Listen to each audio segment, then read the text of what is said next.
আসসালামু আলাইকুম এভরিওয়ান, কী অবস্থা সবার? আশা করি সবাই ভালো আছেন। আলহামদুলিল্লাহ আমিও ভালো আছি। আমি আসলে বিগত ২ বছর ধরে প্রায় এই জুন মাসের ২২ তারিখে আমার নীলপরীর ২ বছর পূর্ণ হয়েছে। তো এই ২ বছর তো আলহামদুলিল্লাহ অনেক জায়গাতে যাওয়া হয়েছে। রাঙামাটি, বান্দরবন, খাগড়াছড়ি, কক্সবাজার, তারপর হচ্ছে পদ্মা সেতু, আর সর্বশেষ ট্যুর ছিল সুনামগঞ্জে।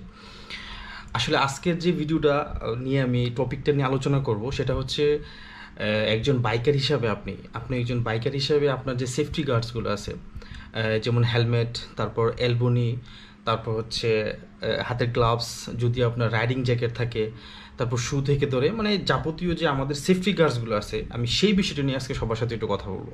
এবং সেটা কিভাবে আপনি মেনটেন্স করলে আপনি একটা সেফটি গার্ডস থেকে মোটামুটি লং টাইম একটা সার্ভিস পাবেন।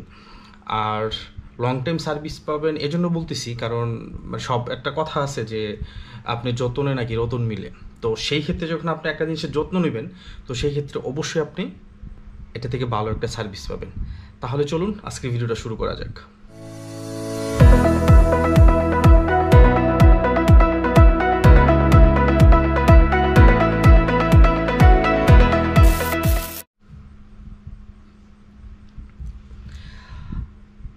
আমি এই রাইডিং যখন শুরু করি, বাইক রাইডিং যখন শুরু করা থেকেই আমার সাথে একটা হেলমেট আমি কিনে নিই, সার্টিফাইড হেলমেট। এটা হচ্ছে সুনাম ব্র্যান্ডের।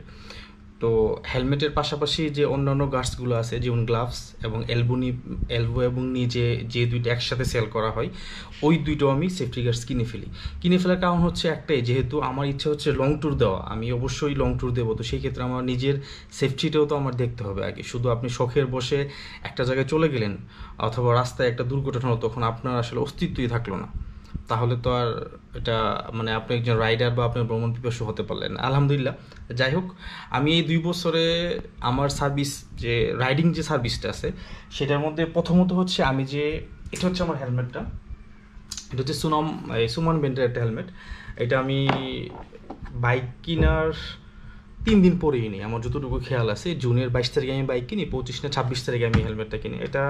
এই হেলমেটটা ডট সার্টিফাইড। এবং এই হেলমেটটা আমি যখন লং রাইডে যাই, বিশেষ করে সিটির বাইরে, তখন আমি সেটাকে বেশি ইউজ করি আর কি। তো ২ বছরে মোটামুটি আলহামদুলিল্লাহ এটা আমার ভালো সার্ভিস দিচ্ছে। আমাকে খারাপ সার্ভিস দিচ্ছে আমি বলবো, আলহামদুলিল্লাহ ভালো একটা সার্ভিস দিচ্ছে। আমি সাধারণত ট্যুর থেকে আসার পরে আমার হেলমেটটাকে আমি কী করি, প্রথমত হচ্ছে আমি যখন ট্যুর থেকে আসার পরে আমার সেফটি গার্ডসের মধ্যে নিট অ্যান্ড ক্লিন করে তারপর এটা আমি আমার বক্সে রেখে দেবো। তো সেই ক্ষেত্রে আমি প্রথমত, আপনি টিস্যু নিতে পারেন, একটা টিস্যু নিয়ে আপনার হেলমেটের ভাইজর অথবা পুরো হেলমেটটা আপনি মুছে ফেলতে পারেন একবার। আপনি যখন টিস্যু দিয়ে হেলমেটটা পরিষ্কার করবেন, দেখবেন মোটামুটি পরিষ্কার হয়ে যাবে, মানে ওরকম আর ময়লা থাকবে না।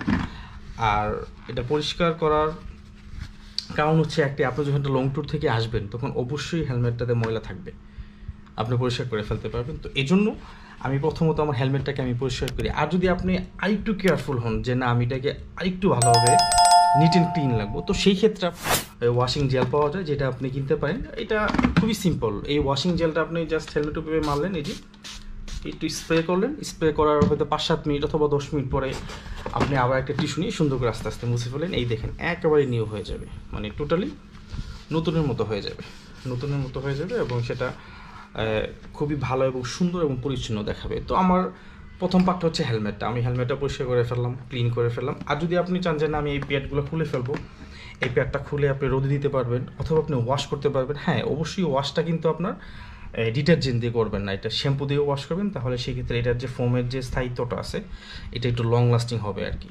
তো আমার প্রথম পার্টটা থাকে হেলমেটটা। আমি হেলমেটটাকে নিট অ্যান্ড ক্লিন রাখি। আর হেলমেটের উপরে যে পার্টটা আসে আমার কাছে, সেটা হচ্ছে আমি এই যে এলবো এবং নি যে দুইটা গার্ডস আছে, আমি এই দুইটা গার্ডসকে আমি সেমভাবেই আমি নিট অ্যান্ড ক্লিন মানে পরিষ্কার পরিচ্ছন্ন করি। যেটা হচ্ছে আপনার টিস্যু দিয়েও করতে পারেন আপনি, অথবা একটা ভেজা যদি বেশি ময়লা লেগে থাকে, যে বৃষ্টিতে রাইড করছেন আপনি, যেমন এইবার আমাদের সুনামগঞ্জে ট্যুর ছিল টোটালি বৃষ্টিতে ভেজা, মানে বৃষ্টিতে সারা রাত রাইড। তো সেই ক্ষেত্রে এগুলো তো আর টিস্যু দিয়ে মুছতে যাবে না। তো কী করতে হবে, ভিজা গামছা অথবা টাওয়াল দিয়ে সেটা আপনার পরিষ্কার করতে হবে। এটা খুবই নিট অ্যান্ড ক্লিন থাকবে। এগুলো কিন্তু আমার মোটামুটি আলহামদুলিল্লাহ ২ বছর ধরে আমাকে সার্ভিস দিচ্ছে। এটা হচ্ছে প্রো বাইকার একটা ব্র্যান্ডের। আমাকে 2 বছর ধরে এটা সার্ভে দিচ্ছে আলহামদুলিল্লাহ। তো আমার দ্বিতীয় পার্ট থাকে আমার এই এলবো এবং নি, এই দুইটাকে পরিষ্কার করার দ্বিতীয় পার্ট। আর আমি যখন থার্ড পার্ট হচ্ছে গ্লাভসটা। যে গ্লাভসটা হাতে পরে আপনি কমফোর্টেবলভাবে রাইডটা কমফোর্টেবল ফিল করেন, তো সেই ক্ষেত্রে গ্লাভসটার কিন্তু একটা যত্ন নিতে হয়। আপনি যদি একটা জিনিসের আপনি রাইড করে চলে আসেন, সেভাবেই রেখে দিলেন, এটাতে ধুলাবালি আছে নাকি ভিজে আছে না কি আছে সেটা আপনি কোনো কেয়ার করলেন না, আবার যখন রাইডে শুরু করে দিলেন, তাহলে তো এটা যত্নটা নেওয়া হলো না। তো সেক্ষেত্রে আমি আসার পরে সাধারণত এটা যদি ভেজা থাকে আমি শুকাই রোদে দিয়ে, শুকানোর পরে এটাকে আমি রেখে দিই। যে পলিথিনটা আছে এটার মুড়ানো যে পেপারটা থাকে, ওই পেপারটা দিয়ে আমি রেখে দিই আর কি আমার আলমারিতে। থার্ড পার্ট ছিল আমার এটা। আর ফোর্থ পার্ট তো এরকম কিছু নাই আমার। আপনার এই অ্যাপ্রনটা, এটা আমি ইউজ করতেছি। এটা আর একটা আছে, অন্য একটা কালার আছে, এটা রিসেন্টলি কিনি আর কি। তো এটা আমি ইউজ করি, এটাও সেম কাজ করি। এটা বিশেষ করে যতবার অ্যাড করি, ডে ট্যুর হোক লং ট্যুর হোক, এটা আমি এসে সুন্দর করে ডিটারজেন্ট দেওয়া ধুয়ে রোদে শুকিয়ে তারপর আয়রন করে আমি রেখে দিই। আর আমার তো এখনও আসলে দামি কোনো রাইডিং জ্যাকেট নাই, ইনশাল্লাহ হবে ফিউচারে যদি আল্লাহ তাআলা তৌফিক দিয়ে। অবশ্যই রাইডিং জ্যাকেট কিনবো, যেহেতু বাইক ভালোবাসি, বাইককে পছন্দ করি, বাইক নিয়ে ঘুরতে ভালোবাসি।